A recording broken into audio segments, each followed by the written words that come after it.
We are taught from a young age that the reliable path to building a fortune is to clip coupons, skip the morning coffee, and save every spare penny. But spending hours of your day just to save a few dollars is a mathematical trap. The real reason people struggle with wealth rarely comes down to their budgeting skills. Bad financial outcomes are symptoms of the subconscious scripts we absorb from our environment. Our decisions are reflections of inherited beliefs, or money stories, that dictate how we operate. One of the most common and dangerous scripts is the idea that extreme suffering is a prerequisite for success. People often harbor a secret assumption that to build something great, they have to risk complete ruin or even go bankrupt first. Society normalizes this constantly. We look at famous historical figures like Henry Ford, Walt Disney, and Dave Ramsey. They all went bankrupt. So we internalize the idea that failure and financial devastation are required steps on the path to the top. Add in the societal judgment that wealth makes people greedy or evil, and you create a severe psychological block. If you deeply resent wealth, your subconscious will actively push high-leverage opportunities away so you avoid becoming the very thing you despise. You cannot out-strategize a flawed belief system. Any tactical financial strategy will fail unless you first aggressively audit your assumptions and rewrite those money stories to operate from a baseline of abundance. Once you clear out those mental blocks, the first mechanical step to creating wealth is straightforward. You have to pull capital out of your business immediately. Instead of pouring every cent back into the operation, you extract 60 to 70% of the profit and pay yourself first. This funnel diagram shows how that constraint works in practice. By diverting the bulk of incoming revenue into a personal vault, you create a strict forcing function. The business operations are left with a trickle, which forces you to eliminate operational waste, streamline your workflows, and raise your prices to survive on a tighter budget. Conversely, dumping everything back into the business removes that necessary friction. The operations bloat. You end up with a fake business that masks its own inefficiencies and fails to pay you for the value you've actually created.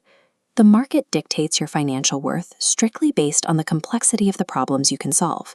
An accountant managing basic books provides a certain level of value, but a deal maker structuring $100 million mergers extracts a massive premium.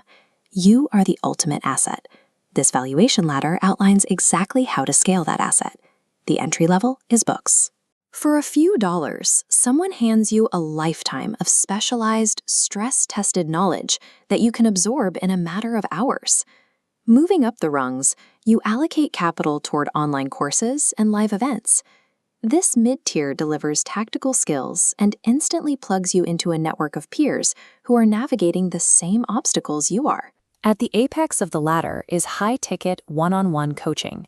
You are buying speed by securing the strategic oversight and direct accountability of someone who has already crossed the finish line. This introduces a concept known as the power of opinion. You actively choose a small, elite group of mentors and allow their feedback to calibrate your decisions, tuning out the noise from everyone else. Funneling your extracted profits directly into your own mental and strategic upgrades creates a powerful feedback loop. Investing capital back into your skill set increases your capacity to solve higher value problems, which in turn scales your earning power. But as your value scales, you will hit a bottleneck. To keep growing, you have to become strategically incompetent at the exact daily tasks you are currently best at. The standard mindset dictates that you should spend your own time to save a few dollars. The wealthy operate in reverse. They aggressively spend money to buy back their time, knowing they can always generate more revenue, but their time is strictly finite. This requires letting go of perfection. The 80% rule dictates that if someone else can execute a task 80% as well as you can, you must hand it over. Founders often refuse to do this. They insist on mowing their lawns or handling basic admin work. The result is a $1 million company held together by $10 tasks, creating a high-stress environment the founder eventually dislikes. Purchasing your time back is a force multiplier. It pulls you out of the weeds and stops you from being a cog in your own machine, clearing your schedule so you can tackle high-leverage strategic problems. There is a hidden trap at the end of this process. If you acquire skills, accumulate wealth, and buy back all your time, but have no clear target for what comes next, you will drift into misery. Freedom means nothing without utility. There is an old parable about three men doing the exact same grueling labor, smashing heavy rocks on a dirt road. When asked what they are doing, the first man says he is making bricks. The second says he is building a wall.